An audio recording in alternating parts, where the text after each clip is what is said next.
तो बच्चों कैसे हो? डे 12 में आपका स्वागत है।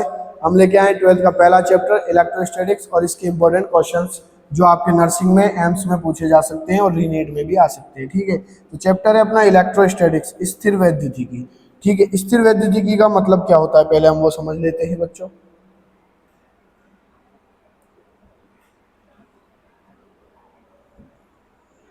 ठीक है, तो हम देख रहे हैं कि इलेक्ट्रोस्टैटिक्स में क्या होता है। देखो, स्थिर वैद्युतिकी की अगर मैं बात करूं,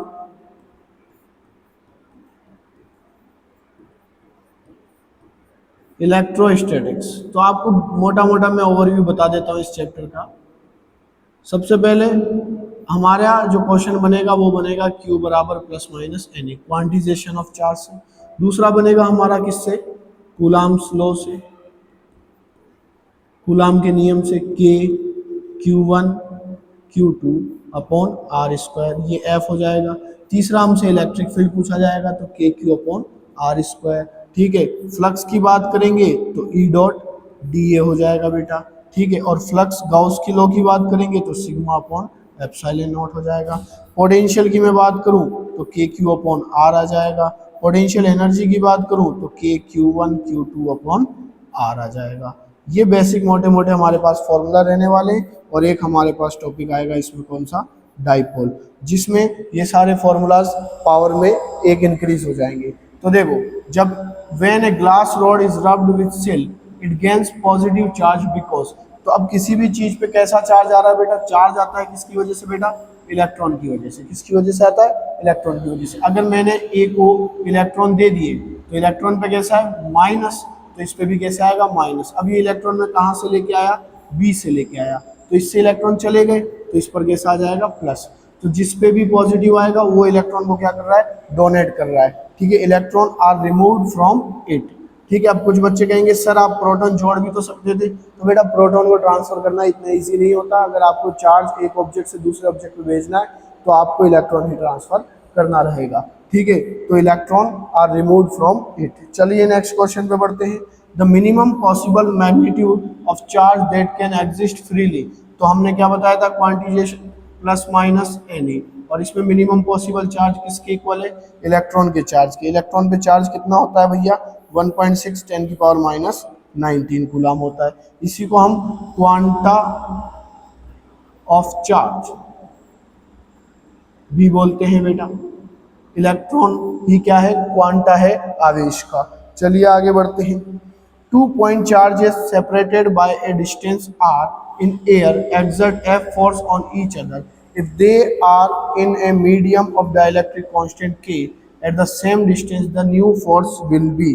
तो देखो, आपने यहाँ पर ले लिया बेटा Q1 को और यहाँ पर ले लिया बेटा Q2 को। इन दोनों को कितने डिस्टेंस पे रखा? R पे। कहाँ रख दिया? एयर में। फिर इन्हीं दोनों को आपने लिया Q1 और ये Q2, कितने डिस्टेंस बेटा? R distance. अब यहाँ पर मीडियम का एप्सिलॉन आर कितना दे रखा है हमको? के दे रखा है। यहाँ फोर्स कितना लगेगा? के Q1, सॉरी, यहाँ फोर्स कितना लगेगा बेटा? Q1 Q2 upon 4 pi epsilon naught r square. जबकि यहाँ कितना आ जाएगा बेटा? Q1 Q2 4 pi epsilon naught के आर स्क्वायर। अब आपको फर्क दिख रहा होगा, क्या फर्क है? अगर इसको मैं डिवाइड कर दूं किससे बेटा? के से, तो मेरा आंसर बन जाता है कौन सा? F डिवाइडेड बाई के। ठीक है, बी ऑप्शन हमारा सही हो जाएगा। चलिए अगले क्वेश्चन पे बढ़ते हैं। If the distance between 2 point charges is double the electrostatic force between them, यदि दो बिंदु आवेशों के बीच की दूरी को क्या कर दें बेटा? दुगना कर दें, तो बल क्या हो जाएगा? तो सूत्र क्या बताया आपको? Q1 Q2 upon 4 pi epsilon naught r square. आप आर को क्या कर रहे हो? डबल। 2 का स्क्वायर कितना होता है बेटा? 4। सपोज आपने आर को कर दिया कितना? NR, तो फॉर्मूला क्या आ जाएगा? Q1 Q2 4 pi epsilon naught n square r square, यानी कि एफ डैश जो है बेटा कितना आएगा? 1 अपॉन एन स्क्वायर के। अगर आप डिस्टेंस को कितना कर दोगे? आर को कितना कर दोगे? NR, तो फोर्स हमेशा कितना हो जाएगा बेटा? F upon n square. ठीक है, तो कितना हो जाएगा? 1/4, 1/4। ठीक है, अगले क्वेश्चन पे बढ़ते हैं। The dimensional formula for the permittivity of free space epsilon not is. तो हमने फॉर्मूला लिख लिया भैया। कोई भी डायमेंशन आपको निकालनी है, कोई भी फॉर्मूला आपको निकालना है, कोई भी यूनिट निकालना है, तो आपको सबसे पहले फॉर्मूला आनी चाहिए। ये लो भैया, क्या निकालनी है? Epsilon not. 4 पाई की तो कोई यूनिट नहीं होती। फोर्स के लिए हम क्या लिखते हैं? m1L1T-2 Newton. ठीक है, ये इधर चला जाएगा तो L2 यानी कि मीटर स्क्वायर, ये दोनों आ जाएंगे नीचे, यानी कि A2 T2 यानी कि पर कूलम स्क्वायर। ये तो इसकी बन गई एप्सिलॉन नॉट की क्या यूनिट, हमसे क्या पूछी? डायमेंशन। आ गया भैया आंसर, m1L3T-4 और A माइनस में 2। चेक कर लो और ऑप्शन टिक कर दो। ठीक है, क्या है? m1L3T-4 A-2। ये आ गया भैया आंसर। ठीक है, चलो आगे बढ़ते हैं। Electric field intensity due to a point charge Q at a distance R varies as. एक बिंदु आवेश Q के कारण R दूरी पर विद्युत क्षेत्र की तीव्रता किसके अनुसार होती है? तो मैंने स्टार्टिंग में बताया था, E बराबर क्या लिखते हैं आप? KQ/R², यानी कि E प्रोपोर्शनल हो जाएगा किसके बेटा? 1/R² के। ये रहा भैया। ठीक है, चलिए आगे बढ़ते हैं। The direction of an electric dipole moment is conventionally taken from। तो कह रहा है कि एक द्विध्रुव आघूर्ण की दिशा पारंपरिक रूप से मानी जाती है। तो जैसे हमने पढ़ा है भैया कि ये प्लस है और ये क्या है? माइनस। आपने पढ़ा होगा क्या? Opposite attract. और देखो विपरीत में आकर्षण ऐसा नहीं है, यही होता है, आपने भी देखा होगा, सबकी जिंदगी में होता है भैया। अपोजिट हमेशा क्या करते हैं? अट्रैक्ट करते हैं। अब यहाँ पर इलेक्ट्रिक फील्ड तो कहाँ से कहाँ जाता है बेटा? प्लस से माइनस। वहीं अगर मैं यहाँ रख लूँ प्लस Q और यहाँ रख लूँ माइनस Q, ये बन गया मेरा डाइपोल। ठीक है, द्विध्रुव। तो प्लस से माइनस E जाता है तो P यानी कि डाइपोल मोमेंटम, द्विध्रुव आघूर्ण, माइनस से कहाँ जाएगा बेटा? प्लस जाएगा। तो नेगेटिव टू पॉजिटिव, ऋण आवेश से धनावेश की ओर चला जाएगा। अगला क्वेश्चन आते हैं। The ratio of electric field intensity and axial point two that at equatorial point at the centre R from the centre of the electric dipole. तो एक छोटे द्विध्रुव के केंद्र से समान दूरी R अक्षीय और निरक्षीय पर आपको क्या निकालना है? अनुपात निकालना है। तो ये अनुपात आपको आना चाहिए भैया। ये क्वेश्चन मैं आपके लिए छोड़ता हूँ। ठीक है, बहुत ही आसान है। ये आपका डाइपोल है, मैं क्वेश्चन समझा देता हूँ। प्लस Q और ये क्या हो गया बेटा? Minus Q। ये हमने ले लिया सेंटर, यहाँ लिया A पॉइंट जो कितने डिस्टेंस पर है? R पर। ऐसे ही एक B पॉइंट और ले लिया, वो भी कितने डिस्टेंस पे लिया? R पे लिया। तो आपको दोनों के इलेक्ट्रिक फील्ड का क्या निकाल लेना है बेटा? रेशियो। ध्यान क्या रखना है कि पहले ये क्या कह रहा है? एक्सियल और फिर इक्वेटोरियल। तो पहले अक्ष वाले को रखोगे फिर निरक्ष वाले को। चलो भैया कर लेना। Torque acting on an electric dipole of dipole momentum P placed in a uniform electric field by, एक समान विद्युत क्षेत्र E में रखे P द्विध्रुव आघूर्ण वाले विद्युत द्विध्रुव पर लगने वाला बल आघूर्ण। तो टॉर्क कितना होता है बेटा? PE sin theta. ठीक है, जैसे ये आपने लिया बेटा कौन सा फील्ड? इलेक्ट्रिक फील्ड ले लिया आपने। ठीक है, अब इसके अंदर आपने क्या पुट कर दिया? आपने पुट कर दिया एक तो यहाँ पर प्लस Q और एक यहाँ पर रख दिया माइनस Q। ये इनका सेंटर हो गया। यहाँ पर बन रहा है एंगल कितना? थीटा। अब इधर इसको तो ये अट्रैक्ट करेगा ही और इसको ये क्या करेगा बेटा? अपनी तरफ इधर खींच लेगा। ठीक है, तो अब दोनों फोर्स बराबर है लेकिन एंटी पैरेलल भी है, तो ये इसको क्या करेंगे? रोटेट करा देंगे। और tau r F sine theta से जब आप आंसर निकालेंगे, ठीक है, तो ये हो जाएगी आपके पास D और ये भी हो जाएगी आपके पास D। तो R को आप लिख देंगे 2D, F हो जाएगा आपका QE इंटू साइन थीटा और Q इंटू 2D किसको दिखाता है बेटा? P को। तो आंसर आ गया हमारा अगेन PE साइन थीटा। ये रहा जो मैंने पहले बताया था आपको।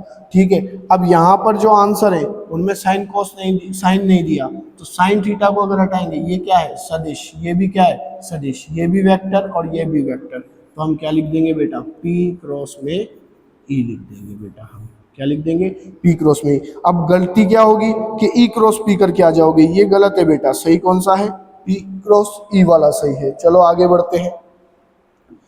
Total electric flux emanating from enclosed surface enclosing a charge q is, आवेश को घेरने वाले किसी बंद पृष्ठ से, तो यहाँ कौन सा लॉ लग जाएगा बेटा, गाउस लॉ लग जाएगा।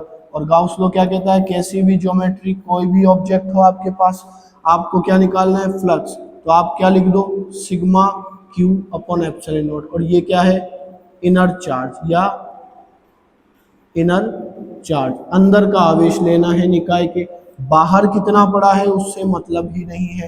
तो अंदर कितना रखा है बच्चों, क्यू रखा है, तो आंसर क्या बन जाएगा, क्यू बाई एप्सिलॉन नॉट बन जाएगा। चलो अगला क्वेश्चन देखते हैं। The electric field inside a hollow charge spherical conductor is, तो एक खोखले आवेशित गोलीय चालक के भीतर विद्युत क्षेत्र, देखो खोखला है तो चार्ज कहाँ रहेगा बेटा, सरफेस पे रहेगा।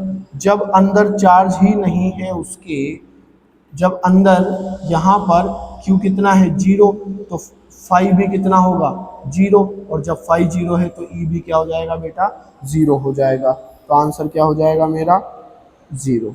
अगला question, the electric potential inside a hollow charge sphere conductor of radius r at small r where small r is less than capital R from the centre, एक त्रिज्या कैपिटल R त्रिज्या वाले एक खोखले आवेशित गोलीय चालक के भीतर केंद्र से r दूरी पर विद्युत विभव, तो देखो V विभव कितना होता है बेटा, E डॉट डी आर होता है, ठीक है, या आप इसको लिख सकते हो dV upon D R minus का बराबर E।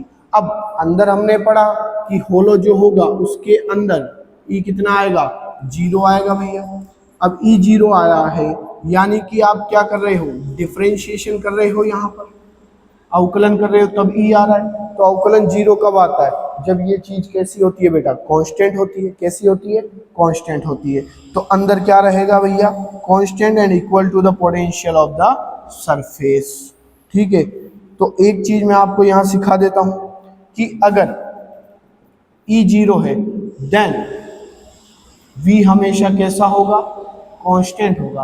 अब कांस्टेंट में ये जीरो हो भी सकता है और नहीं भी हो सकता। वहीं अगर मैंने लिख दिया V जीरो देन E हमेशा ही कितना आएगा बेटा, जीरो आएगा। तो E का जीरो होने से V का जीरो होने का कंफर्मेशन नहीं होता, लेकिन V जीरो होने पे E जीरो जरूर हो जाता है, ठीक है। चलो, the electric field intensity near an infinity thin plane sheet of charge with surface charge density sigma, आवेश घनत्व सिग्मा वाली एक अनंत पतली समतल चादर के निकट विद्युत क्षेत्र की तीव्रता, तो ये आपने 12th में भी पढ़ा होगा भैया, ये रहा आपका आंसर, ठीक है।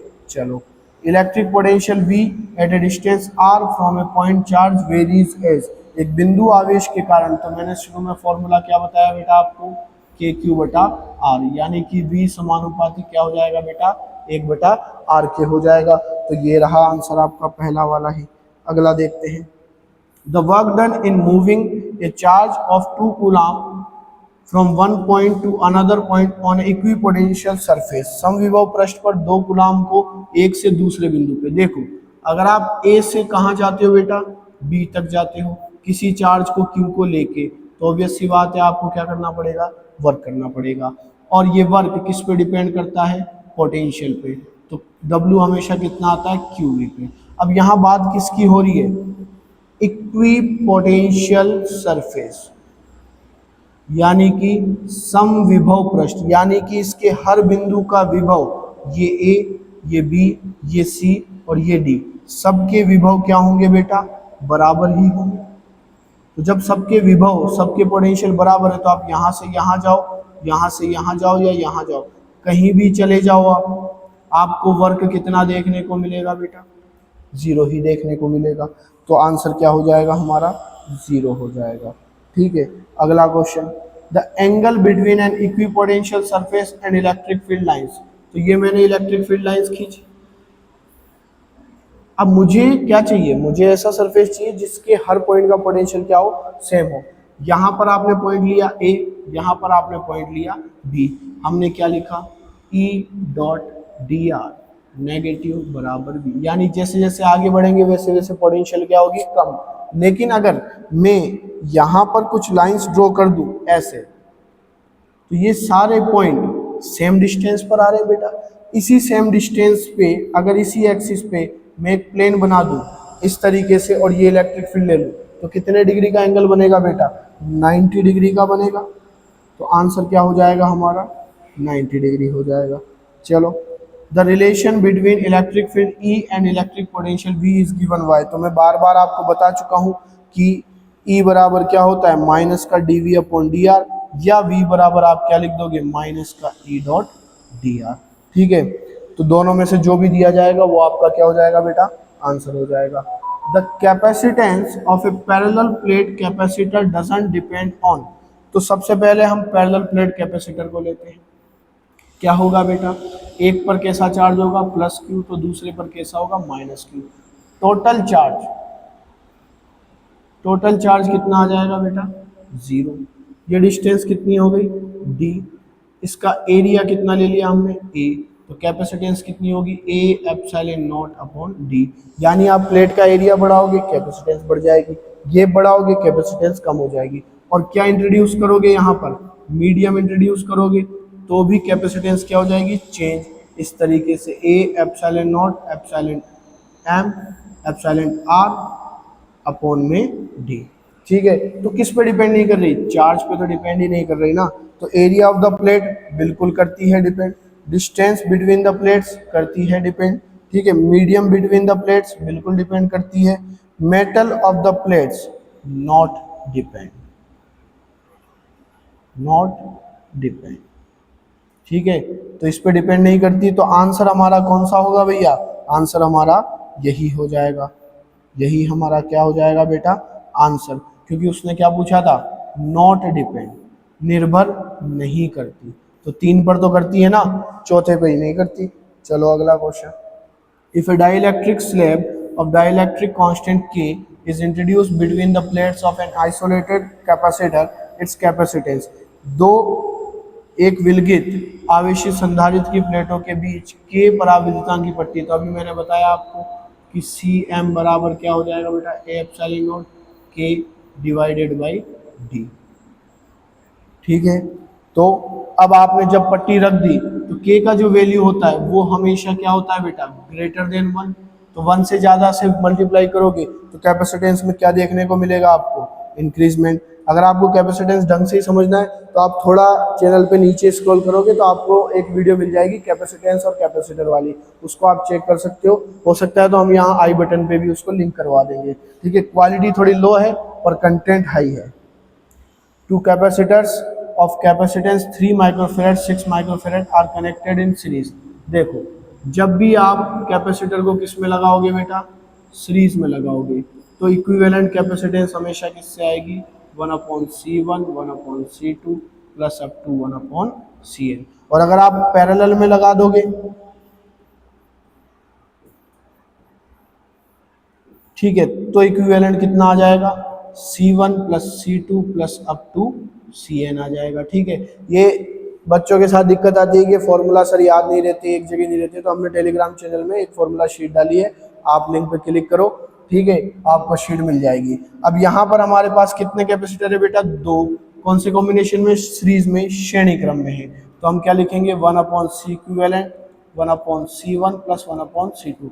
देखो, आप दे रहे हो कॉम्पिटिटिव एग्जाम, तो आपको छोटा सा मैं यहाँ पर कैच बता देता हूँ कि अगर 2 ही है तो सीधा आपके पास क्या हो जाएगा बेटा? C1 C2 upon C1 plus C2, यानी कि 6 3 18 और 6 3 9, 18 बटा में 9, यानी आंसर कितना आ जाएगा? 2 आ जाएगा। दूसरी बात, इन दोनों का जो आंसर आएगा, इनमें सबसे छोटा कौन है? 3, तो 3 से भी क्या आएगा? कम आएगा, क्योंकि कौन सा कॉम्बिनेशन है? सीरीज। अगर यही क्या होता? पैरेलल समांतर होता, तो इन दोनों में बड़ा कौन है? 6, तो आंसर 6 से भी क्या आ जाएगा? बड़ा आ जाएगा। ये बात आप ध्यान रख सकते हो, ठीक है, डायरेक्ट आपको आंसर मिल जाएगा। The energy stored in a capacitor of capacitance C charge to a potential V is given by. तो देखो, एनर्जी होती है कितनी? Half CV²। अब यहाँ तो आपसे बेसिक पूछा था कि कैपेसिटर C है और पोटेंशियल V है, विभव V है और धारिता C है, तो आपने ये आंसर लगा दिया हाफ CV²। पर कई बार क्या होता है कि वो C की जगह Q दे देता है, तो आपको फॉर्मूला काम में क्या ले लेना है? Q बराबर CV। ठीक है, अब आप इससे रिप्लेस कर दो। जैसे मैंने C को रिप्लेस किया तो मेरे पास क्या आएगा? हाफ सी की जगह मैं क्या लिखूंगा, क्यू अपॉन में वी लिखूंगा, तो एक कट जाएगा, हाफ क्यू वी आ जाएगा। फॉर एग्जाम्पल मैं रिप्लेस कर देता हूँ किसको, वी को, तो मैं क्या लिखूंगा, ये सी का सी आ गया, Q square upon V square, ठीक है, sorry Q square upon C square, तो क्या आ जाएगा, हाफ क्यू स्क्वायर अपॉन में सी आ जाएगा। तो हमारे पास बेसिकली तीन फॉर्मूला होते हैं एनर्जी के। कितने फॉर्मूला होते हैं, तीन फॉर्मूला। डिपेंड करता है कि क्वेश्चन आपको क्या पूछ रहा है या क्या डिटेल आपको दे रहा है, ठीक है। फिलहाल के लिए हमारा आंसर ये हो जाएगा भैया। अगले क्वेश्चन पे आ जाते हैं। Two identical conducting sphere having charge plus Q and minus Q R placed at a certain, if they are brought in contact and then separated to the same distance, the force between them will be। तो दो, आपने एक गोला लिया बेटा, कैसा है, इस पे प्लस क्यू, इस पे कैसा है माइनस क्यू। देखो जब भी आइडेंटिकल होंगे, सेम होंगे, तो जो टोटल चार्ज होगा, जैसे मैंने अब नया चार्ज निकालना है, पहले तो कितना था प्लस क्यू माइनस क्यू, जो फाइनल चार्ज होगा वो टोटल का क्या हो जाएगा, हाफ। तो यहाँ पर टोटल चार्ज अगर मैं बात करूँ तो प्लस क्यू माइनस क्यू कितना हो गया बेटा, जीरो ही हो गया। जीरो का हाफ क्या होता है, जीरो ही होता है, ठीक है। तो यहाँ तो फोर्स कितना हो जाएगा, जीरो हो जाएगा, क्योंकि दोनों ही न्यूट्रल हो जाएंगे। बट इन केस जैसे मैंने कह दिया, मान लो इस पे कितना था 2 कूलाम, इस पर कितना था मान लो माइनस का 3 कूलाम, दोनों को मैंने क्या किया, कॉन्टेक्ट में लाया मैं, ठीक है। ऐसा क्वेश्चन आ जाए मान लो आपके पास कि दोनों को मैं क्या लाया, कांटेक्ट में। अब मैंने दोनों को अगेन क्या कर दिया बेटा, सेपरेट। अभी कितना फोर्स लग रहा है, एफ लग रहा है, ठीक है। तो अब क्या होगा, इस पर चार्ज आ गया Q1, इस पर आ गया Q2। Q1 और Q2 दोनों बराबर होंगे किसके, 2 कूलाम माइनस 3 कूलाम के हाफ के, ठीक है। तो यहाँ पर कितना आ जाएगा, माइनस का 1/2 इस पे आ जाएगा और माइनस का 1/2 इस पे आ जाएगा। अब अगर आप फोर्स लिखोगे तो आप क्या लिखोगे बेटा, F dash is equal to, बाकी चीजें तो सेम है, सिर्फ क्या बदला आपने, चार्ज बदला, ठीक है। यहाँ डिस्टेंस क्या है, सेम, तो हम लिख लेते हैं एफ अपॉन एफ डैश। तो पहले चार्ज कितना था, 2 इंटू 3 था, अब कितना हो गया 1/2 इंटू 1/2 हो गया, ठीक है। तो कितना आया 6 और 1/4 का 4 कहाँ चला जाएगा ऊपर, यानी कि F/24 बराबर क्या आ जाएगा बेटा, एफ डैश। तो इस क्वेश्चन में आंसर क्या होता है हमारा 1/24। बट अभी वाले क्वेश्चन में दोनों चार्ज कैसे, एक प्लस का एक माइनस का, दोनों को कॉन्टेक्ट में लाओगे, न्यूट्रलाइजेशन उदासीनीकरण हो जाएगा, तो फोर्स अपने आप कितना बन जाएगा बेटा, 0। चलो अगला क्वेश्चन देखते हैं। A capacitor is charged by a battery. The battery is then disconnected and the dielectric slab between the plates. What happens to the energy stored? एक संधारित्र को बैटरी द्वारा आवेशित किया जाता है, फिर बैटरी को हटा दिया जाता है और प्लेटों के बीच एक परावैद्युत पट्टी रख दी जाती है, तो ऊर्जा पर क्या प्रभाव पड़ेगा बेटा। ऊर्जा की बात मैं करूँ तो हाफ CV² भी ले सकता हूँ, हाफ क्यू वी भी ले सकता हूँ और हाफ Q² अपॉन सी भी ले सकता हूँ। इंपॉर्टेंट ये है कि मैं यहाँ काम में क्या लूँगा, मैंने एक कैपेसिटर को लिया, उसको बैटरी से चार्ज किया, V वोल्टेज की थी तो इसका वोल्टेज भी कितना हो जाएगा, V हो जाएगा। इस पर चार्ज आया कितना, Q। अब मैंने यहाँ पर मीडियम भर दिया, मीडियम भरते ही क्या चेंज हो जाएगी, इसकी कैपेसिटेंस चेंज हो जाएगी। क्या चेंज हो जाएगी, इसकी कैपेसिटेंस। अब जैसे ही इसकी कैपेसिटेंस चेंज होगी, इसको नीड पड़ेगी किसकी, चार्ज की, पर चार्ज बदलेगा तो नहीं, 10 कूलाम था 10 ही कूलाम रहेगा, ठीक है। दूसरी बात पोटेंशियल, पोटेंशियल में भी कोई चेंज देखने को नहीं मिलेगा, 10 वोल्ट थी 10 ही रहेगी, तो बदली क्या, कैपेसिटेंस। तो हम फॉर्मूला कौन सा यूज में ले लेंगे, या तो ये यूज में ले लेंगे या ये वाला यूज में ले लेंगे। तो अब इसकी कैपेसिटेंस क्या हो गई, पहले से ज़्यादा हो गई, तो इसको कितनी क्या चाहिए, ज़्यादा एनर्जी चाहिए। अब एनर्जी क्या लगेगी, इसको कम लगेगी बेटा, तो एनर्जी क्या हो जाएगी बेटा, डिक्रीज हो जाएगी। Next question, electric field lines, विद्युत क्षेत्र रेखाएं ऑलवेज फॉर्म ए क्लोज लूप, नहीं करती भैया, ठीक है, क्योंकि ये प्लस क्यू से तो चलती हैं कहाँ तक, माइनस क्यू तक, लेकिन कभी लौट के नहीं आती, तो लूप नहीं बनाती। कैन इंटरसेक्ट ईच अदर, ठीक है, एक दूसरे को इंटरसेक्ट कर सकती है, नहीं कर सकती भैया, क्योंकि अगर इंटरसेक्ट करेंगी तो जो आपका इंटरसेक्टिंग पॉइंट आ रहा है उस पर आपको कितने इलेक्ट्रिक फील्ड मिल जाएंगे बेटा, 2 मिल जाएंगे, और ऐसा पॉसिबल नहीं होता, तो ये भी गलत हो गया। Are perpendicular to the surface of a conductor, ठीक है, डोंट एग्जिट इनसाइड डाइलेक्ट्रिक, पराविद्युत के भीतर अस्तित्व नहीं होता है, ऐसा कुछ नहीं है। लेकिन ये वाली बात क्या है, एकदम सही है कि चालक से हमेशा कैसे निकलेंगी, परपेंडिकुलर। ये हमेशा कैसे निकलेंगी भैया, लंबवत ही निकलेंगी चालक से, कभी भी टेढ़ी बाकी ऐसे नहीं निकल सकती, ठीक है, हमेशा परपेंडिकुलर निकलेंगी। तो ये वाला हमारा सही हो गया। बाकी तीन ऑप्शन क्या है, उसकी क्वालिटी को नहीं डिफाइन करते। चलिए हम लास्ट क्वेश्चन पे आ चुके हैं, थोड़ा इजी क्वेश्चन है। SI unit of electric flux, विद्युत फ्लक्स की एसआई इकाई क्या होती है। तो फ्लक्स फाई बराबर, एक तो आप लिखते हो sigma Q upon epsilon not, ठीक है, एक आप लिखते हो क्या, ई ए। ई क्या है बेटा, इलेक्ट्रिक फील्ड, ए क्या है बेटा, एरिया। इलेक्ट्रिक फील्ड होता है न्यूटन पर कूलम इनटू मीटर स्क्वायर, तो न्यूटन मीटर स्क्वायर पर कूलम। तो यहाँ पर हमारे पास ऑप्शन क्या बन जाएगा, एक सेकंड के लिए हम इसको स्लाइड करते हैं।